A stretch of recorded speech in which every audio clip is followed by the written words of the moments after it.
Newman, Brian Wilson, Mary Catherine Ham, today's newsmakers, and you, the Morning Majority. 105.9 FM. AM 630. WMAL. It's going to be the next big debate in my house, when to get the Christmas tree.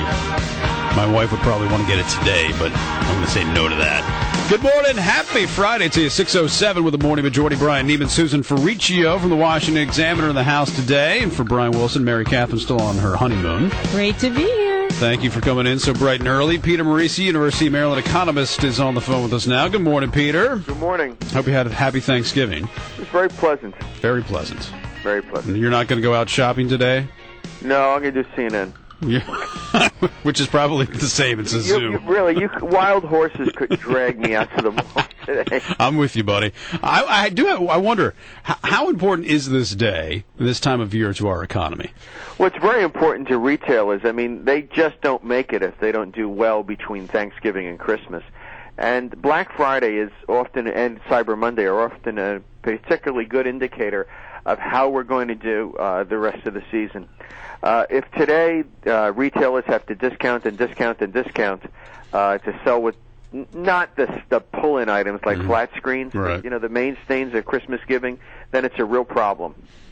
Well, what about, I'm reading that it sounds like this year they're supposed to make a little more money than last year. What does that say about the economy? Is the economy recovering then? No. I mean, a little more money is not a lot more money. You'd expect retail sales in a healthy economy to grow at about 6% a year, 3% for growth and 3% for inflation, and they're growing barely at the rate of inflation. I mean, we're kind of treading water. Luxury items are selling at a stronger price, and everything else is selling at a weaker price. Well, we're hearing about these crowded parking lots and people fighting to get into stores, and clearly people want to get out there and spend money, or do you think it's just a sign of these bad economic times that everyone's dying to find a bargain? I think Black Friday has become the National Women's Holiday. That's the day all the young dads get stuck with the kids, and mom and her sisters or mother or daughters or what have you, depending her age. They go out, and this is their day. Mm-hmm. I mean, you don't see a lot of guys Black Friday. That's what I said, and we were talking to people out early this morning, and they said, there actually are a lot of guys out there, but you couldn't drag me out there today. No thanks. Don't want to be there. Mm-hmm. Well, all these generalizations are always, never actually true. But I mean, I think that this is a day that a lot of women look forward to, but it is not nearly as an important a day for men. It's like Super Bowl. Lots of women watch the Super Bowl, but many of them are there because their husband or their boyfriend is doing it. They would rather do something else. Well, it's an event, and that's what Black Friday's turned into. It's just a big event. You celebrate it. Yeah. It's a celebration. All right, the Super Committee didn't come up with anything new. Is that a failure in your mind, or is that just fine? I'm with Gingrich on this one. It's not a failure.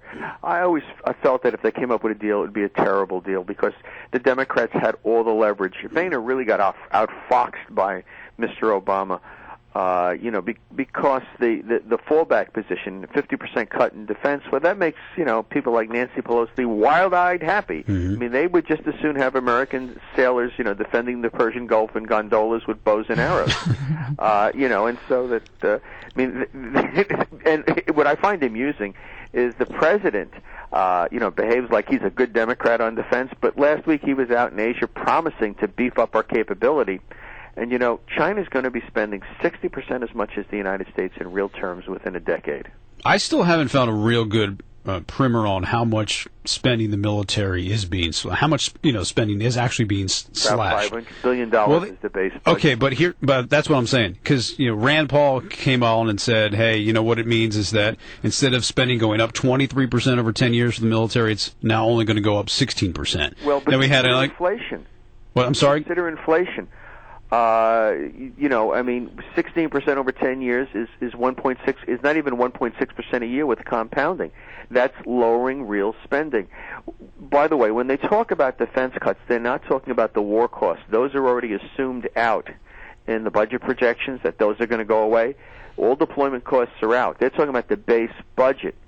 And if you look at actual troop capability, the number of ships we have in the water, the age of the fighters. We've got sons flying the same fighters their fathers did. The U.S. military equipment has aged, it is fewer, and faces more challenges. We now have the whole issue of cyber warfare, which literally requires another branch of the service, even if you're housing it within the the Air Force. It's a whole other batch of people. Okay, and you've got the fact that China's going to spend 60% of what the United States spends. I mean, Ron Paul is very happy to always take these very sort of libertine, very conservative, views. We don't really need to pay attention beyond our waters. Yeah. I mean, it's very much George Washington's foreign policy. Right. Well, all right. So let me ask you this. I've read reports. A lot of hawks are very upset about these cuts, obviously. Yeah. And they're saying that there could be 1 million private sector jobs, contractor jobs lost. Is that true? Everybody says things like that when their ox is being gored. I mean, a $45 billion defense cut does not translate into 1 million jobs, especially when you consider that a lot of your defense spending is high-price spending, on hardware and so forth, where people pay above the average wage. A good rule of thumb is each $100,000 of GDP is one job, and so we should be talking about 450,000 jobs on this basis, and I think it's less.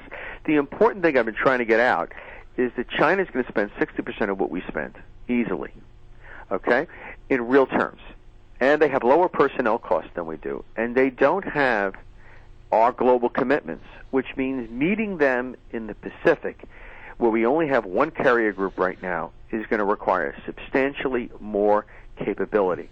It's going to require basing, and it's going to require ships, or the sovereignty of Japan and Australia are put at risk.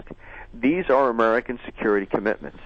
Now, certainly it would be a lot easier to pay for this stuff if we got ourselves going and growing again. But, I mean, that requires standing up to China.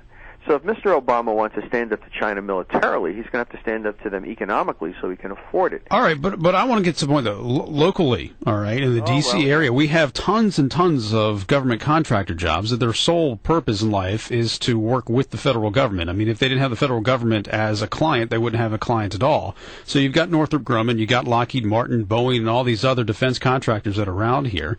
I mean, if you're cutting the budget by this much, defense budget, they're going to have to cut back as well. So, I mean, will this have an impact on our local economy? Well, you're talking about a 10% impact, about 10% a year, a little bit less, like 8. And so, but in Washington, I mean, because we're heavily concentrated in that industry, yes, we're going to be more hardly hit. That's different than the national numbers you were throwing at me a minute ago, or asking me about a minute ago.